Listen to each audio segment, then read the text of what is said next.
Hoje a gente vai dar sequência então àquele vídeo que nós começamos falando sobre a Guerra do Paraguai e sobre a importância que a nossa cidade, Capela de Santana, na época conhecida como Santana do Rio dos Sinos, freguesia de Santana do Rio dos Sinos, tem ou teve na Guerra do Paraguai. E é por isso que é importante a gente conhecer e valorizar a nossa história. É um passado tão rico de histórias, de heróis, de vilões, de personagens talvez anônimos, mas que ajudaram a construir o nosso passado, né, e a nossa história hoje. Né? A gente encerrou falando então do Coronel Orestes Lucas, né, que dá nome à principal avenida, principal rua, né, do município de Capela de Santana, e não por acaso é o endereço onde eu resido, né, Avenida Coronel Orestes Lucas. Quem foi o Coronel Orestes Lucas? O que ele fez de importante? Por que ele é lembrado na principal via do município de Capela?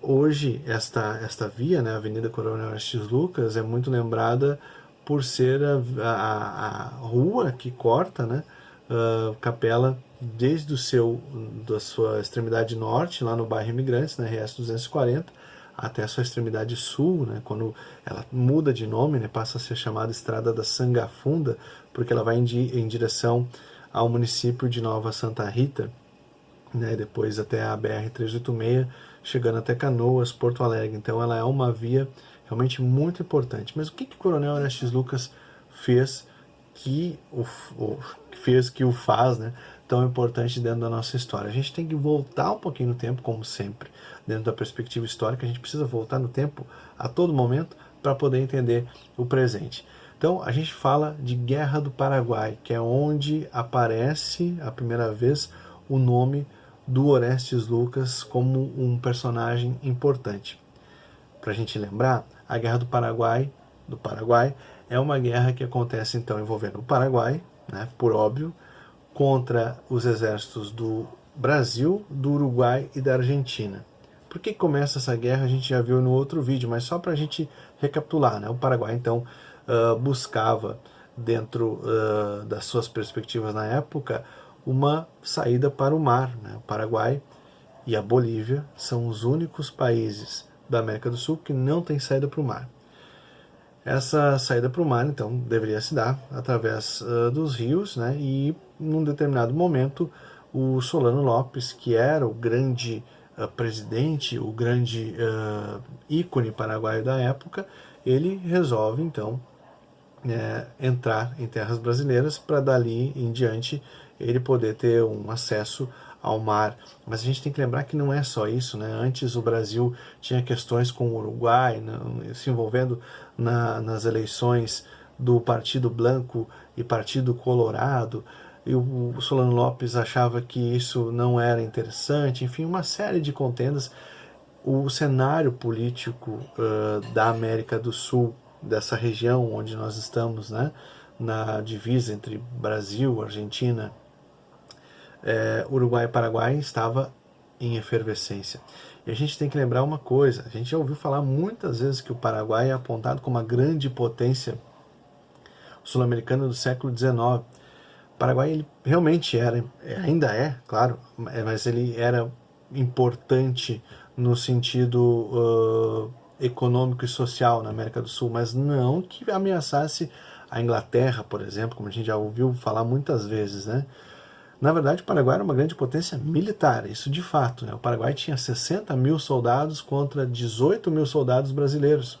E se você olhar no mapa, o Brasil é imensamente maior que o Paraguai. Então, proporcionalmente, o Paraguai tinha um exército muito maior que Brasil, Argentina e Uruguai juntos. E nessa Guerra do Paraguai vão acontecer muitas batalhas. A Batalha do Riachuelo, que é a primeira grande batalha, né, que acontece lá no ano de 65, 1865, que o Brasil, que não tinha um exército organizado, organiza o corpo de voluntários da pátria, né, as pessoas que vão voluntariamente lutar pelo Brasil. Hoje, será que pessoas se candidatariam de uma maneira gratuita, de uma forma voluntária, a lutar pelo Brasil? E soldados brasileiros que vão para a Guerra do Paraguai, eles não têm basicamente treinamento, eles não têm condições de alojamento, eles não têm alimentação adequada, eles não conhecem o território, então tende a ser uma grande tragédia. O Brasil realmente sofre muito nesse início da guerra. Mas a gente tem personagens como, por exemplo, o General Osório, o Duque de Caxias, né, que vai reorganizar o Exército Brasileiro, e até hoje ele é considerado o patrono, né, do Exército Brasileiro, né, e vão acontecer muitas e muitas batalhas. Até que acontece a Batalha de Curupaiti, né, que é a batalha onde aparece o nome do Coronel Orestes Lucas. O que acontece? Curupaiti, esta batalha acontece numa região onde há um platô, nós podemos dizer assim, né, onde os paraguaios estão na parte de cima e o pessoal da Tríplice Aliança está na parte de baixo. Ou seja, quem está na parte de cima tem visão dos adversários, tem condições de atacar de forma adequada, tem condições de recuar de forma adequada, se for o caso. E o pessoal que está na parte de baixo realmente vai sofrer as consequências de um ataque quase que aéreo, vamos dizer assim, né? Bom, o Coronel Orestes Lucas ele acaba nessa batalha de Curupaiti sofrendo um balaço no peito. Isso está descrito em documentos da época, inclusive nos livros do professor Laerte Oliveira. Ele comenta isso, né, que o Coronel Orestes Lucas, então com 22 anos de idade, né, bastante jovem, né, ele acaba sofrendo esse balaço e é socorrido por seus companheiros, né? Depois o Coronel Orestes Lucas vai construir uma história dentro do município de São Sebastião do Caí. Ele acaba, então, sendo eleito intendente do município de São Sebastião do Caí lá no ano de 1900, é reeleito em 1904, né, intendente, só para a gente... ficou até meio cacofônico, né? Intendente, só para a gente entender, seria correspondente ao prefeito de São Sebastião do Caí na época, né? Ele assume, então, em 1900, é reeleito em 1904 e fica, então, até o final do seu segundo mandato, o ano que ele acaba, então, falecendo, né? O Coronel Orestes Lucas, ele nasce aqui em Santana do Rio dos Sinos, em Capela de Santana, no dia 15 de junho de 1844, né? Filho da Bernardina Josefa Pinheiro e do Carlos José Lucas, personagem que nós já falamos. O Carlos José Lucas, ele luta ao lado de Bento Gonçalves na Revolução, melhor dizendo, na Guerra dos Farrapos, e é um personagem bastante marcante dentro da nossa história, né? O Coronel Orestes Lucas também teve uma vida bastante intensa dentro da comunidade, né? No ano de 1872, deixa eu só confirmar aqui, ele se casa então com a Clara Flores Noronha, né? Depois, então, ele tem uma vida presente dentro da paróquia de Santana do Rio dos Sinos. Ele é festeiro de Santa Ana, lá no ano de 1895. Depois, em 1889, ele é festeiro de Nossa Senhora da Conceição, que é o bairro de São Sebastião do Caí, ali no início de São Sebastião do Caí, que pertencia à paróquia, pertencia a Santana do Rio dos Sinos. Para vocês terem uma ideia, a comunidade da Conceição, até o ano de 1996, era atendida pela paróquia Santa Ana, né? Quem é um pouquinho mais antigo, assim como eu, daí tem mais de 30 e poucos anos, vai lembrar do Padre Ernesto Zanata, né? O Padre Ernesto Zanata atendia então todas as comunidades que nós temos aqui em Capela de Santana e atendia também esta comunidade que fica no município de São Sebastião do Caí, porém pertencia à paróquia Santa Ana. As paróquias, né, as comunidades não necessariamente respeitam os limites municipais, né? O Coronel Orestes Lucas, então, ele vai ser esse personagem muito importante dentro da história. Ele vai ser citado muitas vezes em documentos oficiais, como por exemplo o jornal A Federação, que era um jornal republicano da época, né? Nós temos que lembrar que a gente está falando de final do século XIX, onde o Brasil então deixa de ser uma monarquia e passa a ser uma república. E esses militares, como o Coronel Orestes Lucas, que lutaram na Guerra do Paraguai, quando eles regressam ao Brasil, talvez não receberam as devidas honrarias que eles esperavam, né? E a monarquia, ela já estava em desgaste, né? A gente tem que lembrar que, por exemplo, em 1888, lá no dia 13 de maio, é abolida a escravidão no Brasil. Isso acaba enfraquecendo esta monarquia, né? Porque nós vivíamos num sistema escravagista, onde toda a economia dependia dos escravos. Finalmente, no dia 15 de novembro de 1889, então é proclamada a República, o Brasil deixa de ser uma monarquia e passa a ter, então, um presidente, né? O primeiro presidente, Marechal Deodoro da Fonseca, que inclusive foi, guardadas as proporções, governante aqui no Rio Grande do Sul também. Eu digo isso porque não era este nome que era dado, né? Mas voltando, só para a gente fechar a Guerra do Paraguai, a Guerra do Paraguai é um verdadeiro desastre para todos os países, né? Para o Brasil, para o Uruguai, nem tanto, porque o Uruguai ele é aquele país que ele vai à guerra, mas até pelo seu efetivo ele não tem uma participação de tanto destaque como os outros três, né? Mas somente por isso. É um desastre para a Argentina, é um desastre para o Brasil, porque é uma guerra que é muito dispendiosa, o Brasil gasta muito, acabam morrendo muitas pessoas, aquela questão dos voluntários da pátria no primeiro momento é um grande sucesso, depois a galera vê que aquilo não era exatamente como haviam prometido nas propagandas, e a dificuldade de encontrar soldados era tão grande que muitas vezes nas cidades do interior eram feitas festas, grandes festas da comunidade. O pessoal mais antigo vai lembrar dos showmícios que tinha, era mais ou menos isso.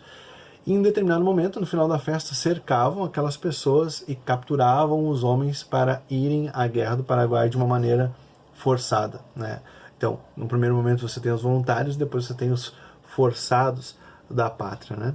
A guerra ela vai se desenvolvendo e o grande objetivo que fica é a captura, então, do Solano Lopes, que é o presidente do Paraguai, né? Chega um determinado momento da guerra que o Duque de Caxias, que é o comandante das tropas brasileiras, diz para o Dom Pedro II, que era o imperador do Brasil na época, olha, não há por que a gente continuar essa guerra já acabou, né? E num determinado momento no final da guerra, quando Assunção, que é a capital do Paraguai, estava para ser tomada pelos aliados, as tropas argentinas dizem o seguinte, nós não vamos entrar em Assunção porque não há ninguém em Assunção. E os brasileiros dizem o quê? Nós vamos.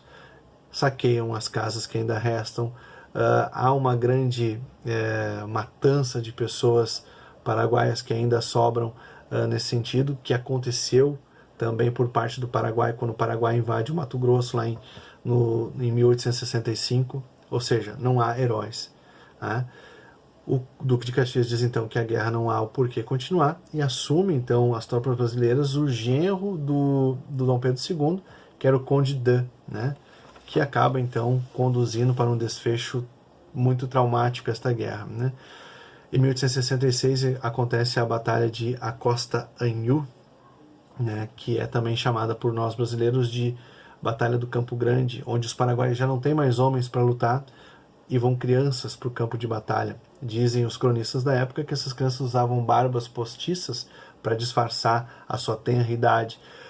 Somente quando os soldados brasileiros estavam na luta corpo a corpo que percebiam que eram crianças. E a matança acontece da mesma forma. Ou seja, o Brasil é sim responsável por toda a condição que o Paraguai vai sofrer. Não há mais gente para trabalhar, não há mais agricultura, não há mais gado, ou seja, o Paraguai é totalmente destruído com a Guerra do Paraguai. Esta Batalha de Acosta Anhú, ela é tão forte dentro da perspectiva paraguaia, e deveria ser para nós também, que no dia 16 de agosto, que foi quando aconteceu esta batalha, é considerado o Dia das Crianças, que nós lembramos ontem aqui no Brasil, né? Também é o dia da nossa padroeira, Nossa Senhora Aparecida. Então, para os paraguaios, em função da Batalha de Acosta Anhú, que é a grande matança das crianças, o dia 16 de agosto é considerado o dia que eles acabam homenageando as crianças. Então a gente tem a participação de capelenses dentro da Guerra do Paraguai. A gente tem aqui a sede do 11º Corpo de Cavalaria de Soldados, então, que iam lutar a Guerra do Paraguai. E tudo que se fala do Coronel Aristides Lucas, se fala que sempre foi um homem muito bom, um homem muito justo. Há um episódio que ele defende de uma facada o seu grande amigo, o Coronel Paulino Teixeira, que é um personagem que a gente também pode falar aqui. Paulino Teixeira se envolveu numa situação de briga, um cara veio com uma faca para esfaquear o Paulino Teixeira, e o Coronel Aristides Lucas desarma o cara e ainda, como a gente diz aqui no Rio Grande do Sul, dá uma camaçada de pau no cara que tentava agredir seu amigo. Então são muitas histórias desse período muito conturbado, entre alteração e mudança de monarquia para república, e todas essas histórias marcadas com muita luta, com muito sangue, com muitas batalhas. Como eu digo, numa guerra talvez a gente não tenha heróis, mas sem dúvida nenhuma o coronel Orestes Lucas marcou seu nome na história como um grande combatente que fez o que era, na sua perspectiva e naquele tempo, o que ele competia, né, lutar na Guerra do Paraguai. Depois ele se torna intendente de São Sebastião do Caí e tem uma vida totalmente participativa dentro da comunidade de Capela de Santana. O coronel Orestes Lucas então acaba falecendo lá em agosto de 1908 e descansa até hoje no cemitério católico que fica situado na Avenida Coronel Orestes Lucas. Então a história é feita de muitos personagens, alguns que ficam anônimos dentro da história, mas que contribuem com cada um com a sua forma para a construção da história de um passado, que é um passado de luta, que é um passado de batalhas, mas que é um passado que a gente precisa conhecer e ter, em que pese todas as coisas não tão boas que aconteceram, orgulhar-se dele.